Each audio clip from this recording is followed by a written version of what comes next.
প্রায় 4টা তাফসীর রয়েছে। একটা হচ্ছে মিরাস, এর বিধান সম্বলিত আয়াত দ্বারা রহিত হয়ে গেছে। বর্তমানে স্বামীর মৃত্যুর পর স্ত্রী ভরণ পোষণ পাবে না, বরং মিরাস পাবে। কি পাবে? মিরাস পাবে। এক, ভরণ পোষণ দেওয়ার বিষয়ে। 2, 1 বছর মেয়াদকালের বিষয়ে। জুড়ে বলে সুবহানাল্লাহ। আরেকটা তাফসীর এসেছে, আয়াতের সর্বসম্মতভাবে ইদ্যতের আয়াত দ্বারা রহিত হয়ে গেছে, কেননা এখন উফাতের ইদ্যত হয়তো গর্ভস্থ সন্তান প্রসব করা অথবা 4 মাস 10 দিন, কিন্তু এখানে 1 বছরের কথা উল্লেখ করা হয়েছে। এই আয়াতগুলো আগের আয়াত দ্বারা রহিত হয়ে গেছে। আরেকটা তাফসীর, সেটা হচ্ছে তখন স্ত্রীকে স্বামীর মৃত্যুর পর 1 বছর যাবৎ স্বামীর ঘরে থাকার অধিকার ছিল, পানাহারেরও অধিকার ছিল। অবশ্যই এটা স্ত্রীর নিজেরও অধিকার ছিল, ইচ্ছা করলে থাকতো নতুবা থাকতো না, কিন্তু 1 বছর যাবৎ অন্য বিবাহ বন্ধনে আবদ্ধ হতে পারতো না। এখন বিধান রহিত হয়ে গেছে। আরেকটা তাফসীর, বৈধ রূপচর্চা বা সাজসজ্জা বা খুশবু লাগানো, শোক বর্জন এবং দ্বিতীয় বিয়ের জন্য প্রস্তুতি নেওয়া। এ থেকে বোঝা গেল যে তখনও স্ত্রীর উপর 1 বছর যাবৎ ইদ্যত পালন করা ওয়াজিব ছিল না, বরং হুকুমও এই ছিল যে যদি সে প্রথম স্বামীর অধিকারে অবস্থান করতে চায়, তবে 1 বছর যাবৎ তাকে স্বামীর সম্পদ থেকে ভরণ পোষণ দিতে থাকো। আর স্ত্রী খোদ মুখতার ছিল, আর স্বামীর ওয়ারিশগণ তাতে বাধ্য ছিল। জুড়ে বলে সুবহানাল্লাহ। সম্মানিত হাজিরিন, ইসলামের কত গুরুত্বপূর্ণ বিষয় রয়েছে। এই বিষয়গুলো আজকে আমরা না জানার কারণে আমাদের সমাজের মধ্যে, দেশের মধ্যে, পরিবারের মধ্যে অনেক বিশৃঙ্খলা দেখা দেয়। সেজন্যে স্বামী মারা গেলে সন্তান থাকে, সে সন্তানের দিকে চেয়ে ওই স্ত্রী স্বামীর ঘরে অবস্থান করে।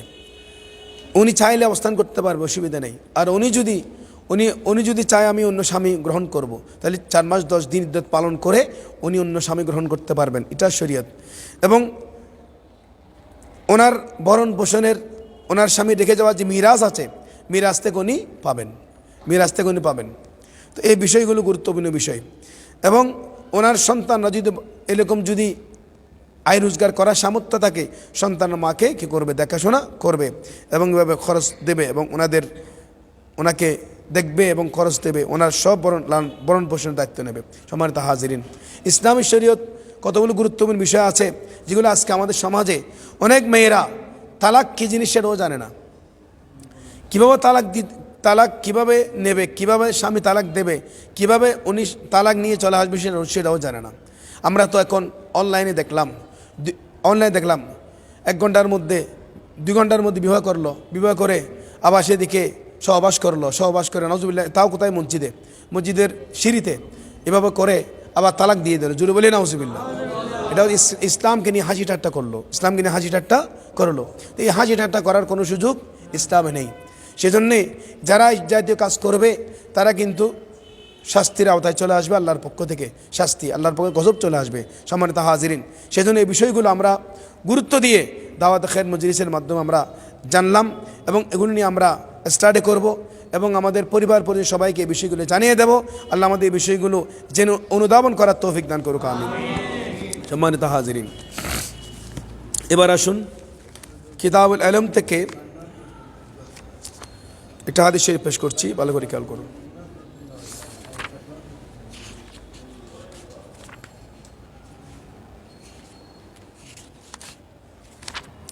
আন আব্দুল্লাহ ইবনে আমর থেকে বর্ণিত হাদিস, قال আন্না রাসূলুল্লাহ সাল্লাল্লাহু আলাইহি ওয়াসাল্লাম, আব্দুল্লাহ ইবনে আমর থেকে বর্ণিত হাদিস, নিশ্চয় রাসূল করিম সাল্লাল্লাহু তাআলা আলাইহি ওয়াসাল্লাম মাররা, দয়াল নবী যাচ্ছিলেন, বিমাজলিসাইন, 2টা মজলিসের পাশ দিয়ে, ফি মসজিদিহি, রাসূল করিম সাল্লাল্লাহু তাআলা আলাইহি ওয়াসাল্লামের মসজিদে নববী শরীফের মধ্যে 2টা মজলিস চলছিল, সাহাবায়ে কেরামের 2টা মজলিস। এই 2 মজলিসের মাঝখান দিয়ে পাশ দিয়ে রাসূল করিম সাল্লাল্লাহু আলাইহি ওয়াসাল্লাম যাচ্ছিলেন। ফাকাল, বললেন, কিলাহুমা আলা খাইরিন, এই যে 2 মজলিস চলমান আছে, এই 2 মজলিসের মধ্যে কোন মজলিস সর্বোত্তম? ওয়াহাদুহুমা আফদালুন মিন সাহিবিহি, একটি মজলিস আরেকটি মজলিস থেকে সর্বোত্তম। আম্মা হাউলাই ফায়াদউন আল্লাহ ওয়া ইয়ারকাবুনা ইলাই, মজলিসের একদল আল্লাহর জিকির করছে, আল্লাহর দরবারে ফরিয়াদ করছে, নামাজ পড়ছে, ইবাদতের মধ্যে আছে, তার প্রতি মনোনিবেশকারী। ওয়া ইয়ারকাবুনা ইলাই, আল্লাহর দিকে মনোনিবেশকারী। ফাইনশা আতাহুম ওয়া ইনশা মানাহুম, যদি তিনি ইচ্ছা করেন তবে তাদেরকে দান করবেন। আল্লাহ আযজা ওয়া জাল্লার দরবারে যখন ফরিয়াদ করলেন, আল্লাহ আযজা ওয়া জাল্লা চাইলে ওনাদেরকে দান করবেন এবং তাদেরকে যা দিতে চান আল্লাহ দিবেন। যদি চান নাও করতে পারেন।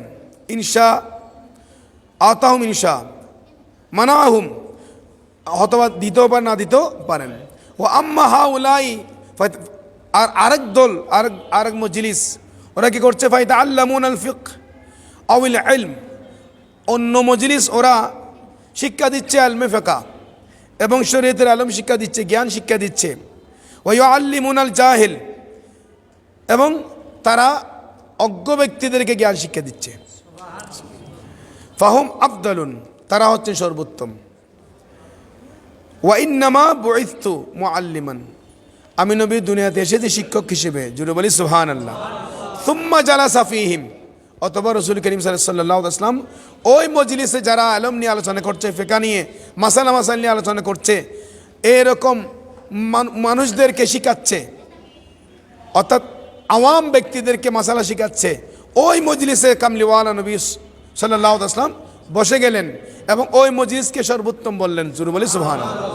তাহলে যারা নামাজ পড়ছে, যারা তসবিহ পড়ছে, তাদের থেকে দাওয়াত খায়ের মজলিসকে দয়াল নবী গুরুত্ব দিয়েছেন। জুড়ে বলি সুবহানাল্লাহ। সেটা আমি আপনাদের বোঝাতে চাচ্ছি। তো আমাদের মাশায়েখ হযরত আমাদেরকে সেটা বুঝিয়েছেন, সেটাও দিয়েছেন যে দাওয়াত খায়ের মজলিসকে কত বড় গুরুত্বপূর্ণ। আমরা আমাদের অনেককে আমরা দেখি বসতে চাই না, কেমন কেমন লাগে। আপনি বসতে চান না, আমার মাশায়েখ হযরত আমাদেরকে নিয়ামত দান করেছেন, তো নিয়ামতের দলিল তো আমরা পেয়ে গেলাম। আল্লাহ আমাদের বুঝার তৌফিক দান করুক, আমিন। দাওয়াত খায়ের মজলিসের মাধ্যমে ঈমান আকীদ আমলকে পরিশুদ্ধ করার তৌফিক দান করুন। সম্মানিত হাজিরিন, এবার আসুন জিকিরের ফজিলত বলছি, ভালো করে খেয়াল করুন। একজন আল্লাহর ওলি হযরতে শরফুদ্দিন ইয়াহিয়া মানিয়াই রহমতুল্লাহ আলাইহি, তিনি বলেন প্রকৃত জিকিরকারী হলো ওই ব্যক্তি যার বয়ান আল্লাহর জিকিরে, যার জবান আল্লাহর জিকিরে তরুতাজা থাকে। জুড়ে বলি সুবহানাল্লাহ। তাহলে বুঝতে হবে আল্লাহর জিকিরকারী কে? সবসময় যার জবান আল্লাহর জিকিরের মাধ্যমে তরু সতেজ থাকে, অন্তর আল্লাহ প্রাপ্তির আকাঙ্ক্ষায় থাকে। জুড়ে বলি সুবহানাল্লাহ। আল্লাহর ওলিরা ওলি হয়েছেন কিভাবে? এইভাবে জিকির করে করে। জুড়ে বলি সুবহানাল্লাহ। আমাদের মাশায়েখ হযরত আমাদের জিকির দিয়েছেন, কন্টিনিউ আমরা জিকিরগুলি যদি আদায় পালন করি, পড়ি, ইখলাস মহব্বত নিয়ে, আমরাও সেই নিয়ামত পাবো। আল্লাহ আমাদের সেই জিকির করার তৌফিক দান করুক, আমিন। এবার আসেন দরুদের ফজিলত। রাসূল করিম সাল্লাল্লাহু তাআলা আলাইহি ওয়াসাল্লাম ইরশাদ করলেন, দয়াল নবীকে এক সাহাবী প্রশ্ন করলেন, ইয়া রাসূলুল্লাহ, ইয়া হাবিবাল্লাহ, আমরা তো আপনি নবীর হায়াতে জিন্দেগিতে আপনাকে আপনার দরুদ সালাম দিচ্ছি, দরুদ সালাম পড়ছি। এখন আপনার ইন্তেকালের পর পৃথিবীর যে কোনো প্রান্ত থেকে আপনি নবীকে সালাম দেবে, দরুদ সালাম দেবে, তখন এই সালাম আপনি নবীর কাছে কীভাবে আসবে, কীভাবে পৌঁছবে? আপনি নবী কীভাবে শুনবেন, কীভাবে দেখবেন? কামলিওয়ালা নবী জবাব দিয়েছেন, ক্বালা রাসূলুল্লাহ সাল্লাল্লাহু আলাইহি ওয়াসাল্লাম, আসমাউ সালাত আহলি মুহাব্বতি, আমি নবী শুনি, নিজের কানে শুনি আমাকে যে মোহাব্বত নিয়ে দরুদ শরীফ পড়ে আমার উপর। সুবহানাল্লাহ। ওয়া আরিফুহুম, এবং আমি তাকে চিনি, আমি তার দরুদ সালাম শুনি এবং তাকে আমি নবী চিনি। যদি বলি সুবহানাল্লাহ। ওয়া তুরাদু আলাইয়া সালাতু গায়রিহিম আরাদা, এবং আমার নবীর ওফাতের পর ফেরেশতারা আমি নবীর কাছে তার দরুদ সালাম পৌঁছে দেবে। যদি বলি সুবহানাল্লাহ। এখন সেই দরুদ সালাম নিয়ে ব্যঙ্গ করা হচ্ছে। জুড়ে বলেন নাউজুবিল্লাহ। সেই দরুদ শরীফ নিয়ে ব্যঙ্গ। তো আমি অনুরোধ জানাবো, ব্যঙ্গ যারাই করছেন কবরে যেতে হবে না। যখন দয়াল নবীকে সামনে রেখে প্রশ্ন করবে, ওমা কুনতা তাকুলু ফি হাক্কি হাদার রুজুল, এই ব্যক্তি সম্পর্কে, এই রসুল সম্পর্কে তোমার আকিদা কি ছিল? তখন কি বলবেন? বাঁচার সুযোগ আছে? হুঁশিয়ার হয়ে যান, সাবধান হয়ে যান। এই সমস্ত শয়তানের কাছ থেকে দূরে সরুন, দূরে সরে থাকুন। ইহুদি নাসারার এজেন্ট বাস্তবায়ন করতে গেলে আপনি দুনিয়া আখিরাত বরবাদ হয়ে যাবে। আল্লাহ সকলকে বোঝার তৌফিক দান করুন। সম্মানিত হাজিরিন, এবার আসেন রজবুল মুরাজ্জব শরীফ, রজব মাসের ফজিলত। রজব মাসের চাঁদ যখন উদিত হলো, রসুল করিম সাল্লাল্লাহু তাআলা আলাইহি সাল্লাম সাহাবায়ে কেরামদেরকে নিয়ে দুহাত মুবারক তুলে দোয়া করেছিলেন, আল্লাহুম্মা বারিক লানা ফি রজবা ওয়া শাবান ওয়া বাল্লিগনা ইলা শাহরি রমদান। আল্লাহ আমাদের জন্য এই রজব মাস বরকতমণ্ডিত করুন, আমাদের জন্য পরবর্তী শাবান মাস বরকতমণ্ডিত করুন। আল্লাহ আমাদের জন্য আমাদেরকে রমজান মাস পর্যন্ত পৌঁছিয়ে দিন। জোরে বলে সুবহানাল্লাহ। ইবাদতের সোপান শুরু হলো রজব মাসে, ইবাদতের নতুন সোপান শুরু হয়েছে, রমজান মাস গিয়ে শেষ হবে। তার মানে শেষ নয়টা বেড়ে যাবে, নিয়ামত বেড়ে যাবে। এই রজব মাস হাদিস শরীফে এসেছে, রাসূল করিম সাল্লাল্লাহু আলাইহি ওয়াসাল্লাম ইরশাদ করলেন, আন আবি সাঈদ আল খুদরি রাদিয়াল্লাহু তাআলা, আবু সাঈদ খুদরি থেকে বর্ণিত হাদিস, قال তিনি বলেন, قال রাসূলুল্লাহ সাল্লাল্লাহু আলাইহি ওয়াসাল্লাম, রাসূল করিম সাল্লাল্লাহু আলাইহি ওয়াসাল্লাম ইরশাদ করলেন, ইন্না রাজাবা শাহরুল্লাহ, নবী ইরশাদ করলেন নিশ্চয় রজব মাস আল্লাহর মাস, ওয়া শাবান শাহরি, আর শাবান মাস আমি নবীর মাস, ও রমজান শাহর উম্মতি, আর রমজান মাস আমি নবীর উম্মতের মাস। জোরে বলি সুবহানাল্লাহ। ফামান সামা ইয়াওমান মির রাজাবা, যে ব্যক্তি রজব মাসের একটি রোজা পালন করবে, ঈমান ওয়া ইহতিসাবান, ঈমান ও শহীদ, ইখলাস ও শহীদ, যে ব্যক্তি এই রজব মাসে একটি রোজা রাখবে, ঈমান ও শহীদ, ইখলাস ও শহীদ, ইস্তাওজাবা রিদুল আকবর ওয়াসকান ফিরদাউসিল আলা, আল্লাহ আযজা ওয়া জাল্লা বান্দার উপর সন্তুষ্ট হয়ে যাবেন, খুশি হয়ে যাবেন আল্লাহ আযজা ওয়া জাল্লা, এবং ওই বান্দাকে জান্নাতুল ফিরদাউসের উচ্চ মাকাম স্থান দান করবেন। জোরে বলি সুবহানাল্লাহ। এই রজব মাসের একটি রোজা। অপর হাদিসে এসেছে, রাসূল করিম সাল্লাল্লাহু তাআলা আলাইহি ওয়াসাল্লাম এই রজব মাসে একটি কবরস্থানের পাশ দিয়ে যাচ্ছিলেন, দেখতে পেলেন কবরে আযাব হচ্ছে। ওই আহলে কবর বলছেন, ইয়া রাসূলুল্লাহ, ইয়া হাবিবাল্লাহ, আমার কাফনের কাপড় তো আগুন হয়ে গেছে, আগুন জ্বলতেছে, আমাকে একটু সাহায্য করুন, মদত করুন। কামলিওয়ালা নবী বললেন, তুমি রজব মাস পাও নাই তো রজব মাসে কি একটি রোজা রাখতে পারো নাই? রজব মাসে একটি রোজা রাখলে আজকে তোমার কবরে এরকম আগুনের জাহান্নামের কবর হতো না। কামলিওয়ালা নবী 100 বার সূরাতুল ফাতিহা শরীফ পড়ে দোয়া করলেন, দোয়া করার মাধ্যমে ওই বান্দার কবর জান্নাতে হয়ে গেল। জোরে বলি সুবহানাল্লাহ। সম্মানিত হাজিরিন, রজবুল মুরাজ্জব শরীফ অত্যন্ত গুরুত্বপূর্ণ মাস। এই মাসের মধ্যে 3টা রাত রয়েছে। একটি রাত আজকে রাত, এই রাতকে বলা হয় লাইলাতুর রাগায়েব। লাইলাতুর রাগায়েব বলে আজকের এই রাতকে। এই রাতে 12 রাকাত নফল নামাজ রয়েছে। কয় রাকাত? 12 রাকাত নফল নামাজ রয়েছে। প্রত্যেক রাকাতে সূরা ফাতিহার সহিত 3 বার সূরা কদর। প্রথম রাকাতে পড়বেন সূরা কদর পড়বেন 3 বার। দ্বিতীয় রাকাতে সূরা ইখলাস শরীফ পড়বেন 12 বার। কয়বার? প্রথম রাকাতে 3 বার সূরা কদর, দ্বিতীয় রাকাতে সূরা ইখলাস শরীফ 12 বার। 2 রাকাতে নিয়ত করে 6 নিয়ত 12 রাকাত, 6 নিয়ত 12 রাকাত। প্রথম রাকাতে আলহামদুলিল্লাহ শরীফের সাথে 3 বার সূরা কদর, দ্বিতীয় রাকাতে সূরা ইখলাস শরীফ কয়বার? 12 বার। এভাবে নামাজ শেষ করবেন। নামাজ শেষ করে 70 বার পড়বেন। কয়বার? 70 বার দরুদ শরীফ পড়বেন। আল্লাহুম্মা সাল্লি আলা সাইয়্যিদিনা মুহাম্মাদিন নবিয়্যিল উম্মি ওয়া আলা আলিহি ওয়া আসহাবিহি ওয়া সাল্লাম। আল্লাহুম্মা সাল্লি আলা সাইয়্যিদিনা মুহাম্মাদিন নবিল উম্মি ওয়া আলা আলিহি ওয়া সাল্লাম। এতটুকু বললে হবে। কয়বার পড়বেন? 70 বার। শেষ করে এবার কি করবেন? আলাদা একটা সিজদা দেবেন। দরুদ শরীফ 70 বার শেষ করে আলাদা একটা সিজদা দেবেন। সিজদা দিয়ে সেখানে পড়বেন 70 বার সুবহুন কুদ্দুসুন রব্বুনা ওয়া রাব্বুল মালাইকাতি ওয়ার রূহ সুবহুন কুদ্দুসুন রব্বুনা ওয়া রাব্বুল মালাইকাতি ওয়ার রূহ 70 বার পড়বেন। এবার সেরেবাক তুলবেন, মাথা তুলে আবার 70 বার দোয়া পড়বেন, সুবহুন কুদ্দুসুন রব্বুনা ওয়া রাব্বুল মালাইকাতি ওয়ার রূহ। আজকে রাত্রে তারপর দোয়া করবেন, আল্লাহ আপনার ফরিয়াদ কবুল করবেন। সুবহানাল্লাহ। 15 তারিখ রাত এই মাসের লাইলাতুল ইস্তিফতা, লাইলাতুল ইস্তিফতা। এই রাতে 70 রাকাত নফল নামাজ, প্রত্যেক রাকাত আলহামদুলিল্লাহ শরীফের সাথে 3 বার সূরা ইখলাস দিয়ে 70 রাকাত নফল নামাজ পড়বেন। এই নামাজ পড়লে আল্লাহ দোয়া কবুল করবেন। সর্বশেষ 26 তারিখ দিবাগত রাত পবিত্র লাইলাতুল মেরাজ, মেরাজুন নবী সাল্লাল্লাহু আলাইহি ওয়াসাল্লাম। সেই রাতের 12 রাকাত নামাজ আলহামদুলিল্লাহ শরীফ দিয়ে 3 বার সূরা ইখলাস দিয়ে অথবা সূরা আলাম নাশা দিয়ে সূরা ইখলাস দিয়ে পড়বেন। নামাজ শেষ করে 100 বার ইস্তিগফার, 100 বার কালমা তামজিদ, 100 বার দরুদ শরীফ পড়ে দোয়া করবেন। এবং বিশেষ করে এই মাসের মধ্যে গুরুত্বপূর্ণ কতগুলো বিষয় সংগঠিত হয়েছে। 1 নম্বর, হযরত মূসা কালিমুল্লাহ আলাইহিস সালামের সাথে আল্লাহ রাব্বুল আলামিন কথা বলেছেন এই মাসের 15 তারিখ। যদি বলি সুবহানাল্লাহ। হযরত ইদ্রিস আলাইহিস সালামকে জান্নাতে তুলে নিয়েছেন, বেহেশতে নিয়েছেন এই মাসের 15 তারিখ। এই মাসের 28 তারিখ হুজুর করিম সাল্লাল্লাহু তাআলা আলাইহি সাল্লামের নবুয়ত প্রকাশ হয়েছে, নবুয়তের মিশন শুরু হয়েছে। এবং এই মাসের 1 তারিখ হযরত নূহ আলাইহিস সালাম কিস্তিতে আরোহণ করেছিলেন। জোরে বলি সুবহানাল্লাহ। সম্মানিত হাজিরিন, এই মাসের 6 তারিখ ভারতীয় উপমহাদেশের জমিনে আতাউ রসুল, আওলাদ রসুল, খাজগান খাজা গরিয়া নওয়াজ হাসান সঞ্জির আজমিরি রাদিয়াল্লাহু তাআলা আনহু ওফাত হয়েছেন এই মাসের 6 তারিখ। ভারতবর্ষে যিনি 97 লক্ষ হিন্দুকে মুসলমান বানিয়েছেন, জোরে বলি সুবহানাল্লাহ।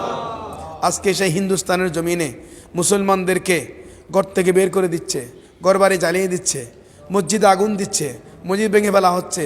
জোরে বলি না। আজকে আজাদি পত্রিকা আসছে, ভারতের এক পরিবারের মধ্যে ওরা বাধ্য হয়ে ভাই, মা এবং 3 বোনকে হত্যা করে ফেলেছে ওদের নির্যাতনের কারণে। সম্মানিত হাজিরিন, এবং এই মাসের 12 তারিখ ইমাম আহলে সুন্নাত হাসানি জামান গাজী দ্বীন-ই মিল্লাত আল্লামা আজিলুশ শের বাঙ্গালা আল কাদের রহমতুল্লাহ আলাইহির সালানা উরস মুবারক সকল আশিক রসুলগণ, নবী প্রেমিকগণ, সুন্নি মুসলমানগণ যাকে কিয়ামত পর্যন্ত স্মরণ রাখবে সেই ইমাম আহলে সুন্নাতের উরসে পাক। আল্লাহ আমাদেরকে এই মহান হাস্তিদের উসিলাই আমাদের জীবনকে সুন্দর করে গঠন করার তৌফিক দান করুক, আমিন। এবার এই বিষয়ে কারো কোনো প্রশ্ন থাকলে করতে পারেন। কারো কোনো প্রশ্ন?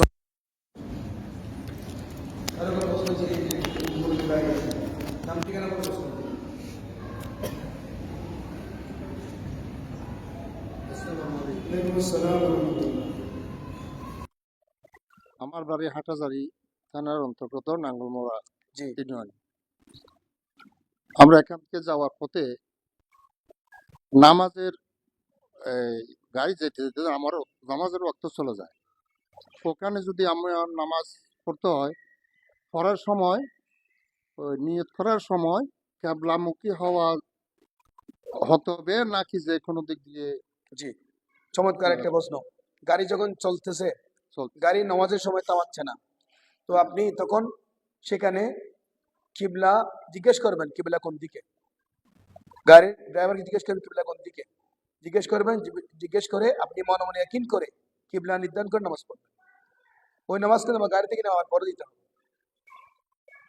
আরেকটা হলো ইমাম জি জামাত করার সময় ইমামের সাথে একজনই ছিল, জি যদি দ্বিতীয়জন আসে জি তখন ওই কাতার কিভাবে? সুন্দর প্রশ্ন করেছেন। এবং ইমাম একজন নিয়ে যদি জামাত শুরু করে, তখন আরেকজন মুসল্লি উনি পিছনে পাশে ওনার পাশে দাঁড়াবে। দাঁড়ানোর পর ইমাম খেয়াল করবে, এগুলা খেয়াল করে ইমাম রুকুতে যাওয়ার সময় উনি 2 কদম 3 কদম সামনে চলে যাবে।